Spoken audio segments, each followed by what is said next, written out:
Gracias por seguir con nosotros. El juicio político al excontralor Pablo Celi estuvo acompañado de cuestionamientos entre legisladores, señalamientos sobre la intención detrás de esa censura y al mismo tiempo puso sobre la mesa el retomar investigaciones de casos beneficiados por el desvanecimiento de glosas y el archivo de causas durante las anteriores administraciones. ¿Qué pasará de aquí en adelante en torno a estos temas en el legislativo? Lo analizamos de inmediato con Diego Ordóñez, asambleísta por Creo. Bienvenido, buenos días. Buenos días, Liz. Muchas gracias por la invitación. Bueno, el Pleno de la Asamblea se pronunció por esa censura, más allá de dejar fuera de la Contraloría al excontralor Pablo Celi, de inhabilitarlo 2 años en funciones políticas con esta censura. ¿Qué más dejó para usted ese juicio político, el primero de la actual administración de la Asamblea? Bueno, dejó la constatación de que el país vivió un sistema estructural de corrupción, que Celi no era pues un contralor corrupto de generación espontánea, sino que provenía y era parte de ese esquema de corrupción que se originaba en contratos corruptos, en un sistema de contratación a dedo, en un sistema de contratación viciado por comisiones, ¿no?, por manipulación. Luego glosas que se elaboraban en la Contraloría y la negociación sobre esas glosas. Este era un sistema. Esto es un sistema que se montó en la Contraloría y fue un espacio, diría yo, muy propicio la discusión sobre la moción de censura del excontralor Celi para que estos temas vuelvan a ponerse dentro del debate público, dentro del conocimiento de los ciudadanos, porque existe pues a veces la tendencia de que el paso del tiempo hace olvidar, y además la intención política del correísmo de que no se topen estos temas, de que se oculten estas verdades, puede propiciar que estos comportamientos se olviden primero y dejemos de tomar medidas que nos permitan corregir eso que yo llamo esa condición estructural de la corrupción. Hay que desmontar todo el esquema que se montó en el correísmo, que fue el que favoreció la corrupción. Hay que recuperar la credibilidad de instituciones fundamentales del control del uso de los recursos públicos, como es la Contraloría del Estado. Esta institución debe tener al frente una persona y una estructura de gestión que garantice credibilidad, respeto, idoneidad en cuanto a verificar que los fondos públicos se usan adecuada y honradamente. Ahora, Esto me parece que es lo que debe plantearse hacia el futuro. Pero paradójicamente no, los interpelantes eran de la bancada del correísmo y usted, sin embargo, pese a ese resultado, no ha quedado 100% satisfecho. Lo he escuchado decir que usted esperaba mucho más, de Pablo Celi. ¿Cuánto más, asambleísta?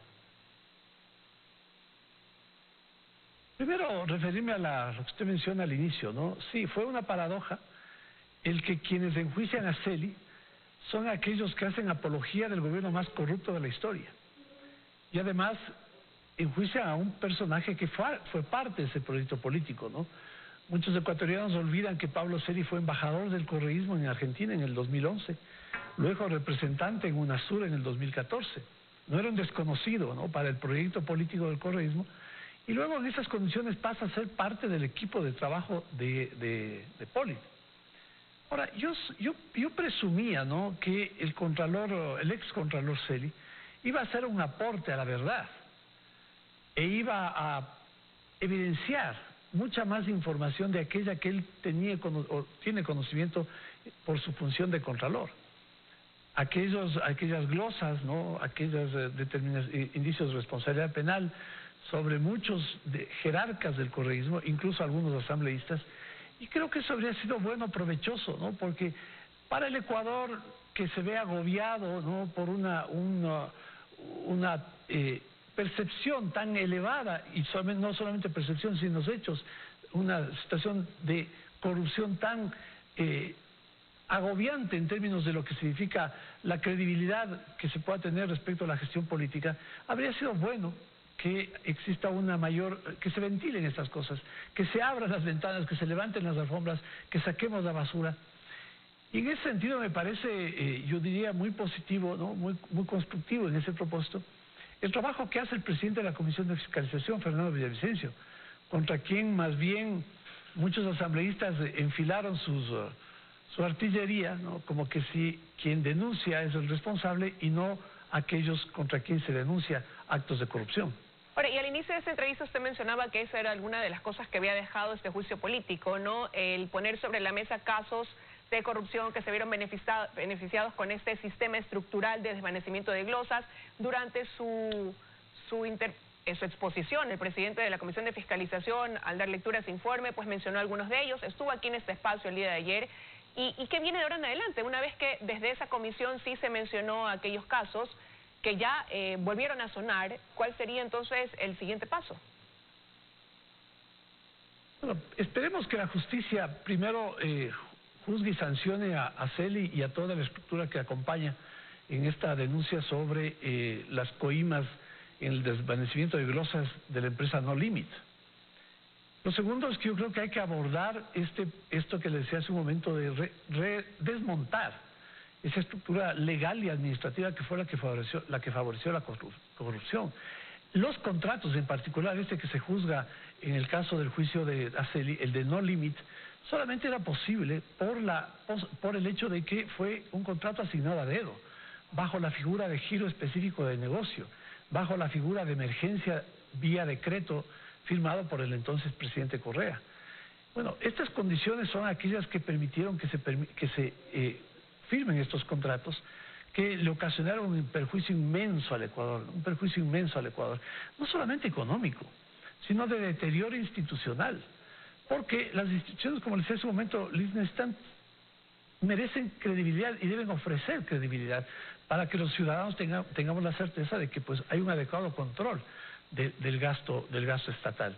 Esto me parece lo primero, ¿no? Lo segundo, hay que seguir muy de cerca la designación de un nuevo contralor. El Consejo de Participación Ciudadana, ese Consejo de Participación Ciudadana, ¿no?, que fue esa estructura que fue la que permitió que se secuestre el poder y que se sienten en altos cargos en funciones del Estado a delincuentes. Bueno, esa institución, me refiero como institución, no como miembros o como vocales, tiene que ser vigilada, ¿no?, tiene que ser abordada por la sociedad civil en el propósito de que la designación de contralor sea y garantice tener un funcionario honrado, idóneo, respetable, que dé confianza, que dé garantía de que se va a recuperar la tarea de la Contraloría. Y esto me parece que es una tarea muy importante, no del sector político, sino de la sociedad civil, de las organizaciones de la sociedad civil, de veedurías ciudadanas que hagan un cerco al Consejo de Participación Ciudadana para que este resultado, la elección de Contralor, sea en las características que acabo de mencionar. Ahora, y eso, bueno, tomará todavía un proceso, pero mientras tanto hay acciones seguramente que poner sobre la marcha. Y yo se lo preguntaba porque ayer estuvo aquí el presidente de la Comisión de Fiscalización y más allá del pedido a la Fiscalía, ¿no?, de comenzar con una investigación en contra de los excontralores Pablo Celi, Carlos Polit y 30 exfuncionarios de la administración del correísmo básicamente, mencionaba aquí que en carpeta vienen temas relacionados con Coca-Cola Sinclair, Tuachi Pilatón, el de Ciaina Papers, y también mencionó el haber recibido información adicional ahora con el archivo de más de 20 expedientes con informe de responsabilidad penal que pasaron a una condición de indagación previa, en el caso del exprefecto del Guayas, Jimmy Jairala, donde él decía que un mismo juez y un mismo fiscal resolvieron sobre estos 20 expedientes, ¿no? Y lo veía con asombro, ¿no? Y decía, son temas de investigación que hay que retomar, que volver a indagar.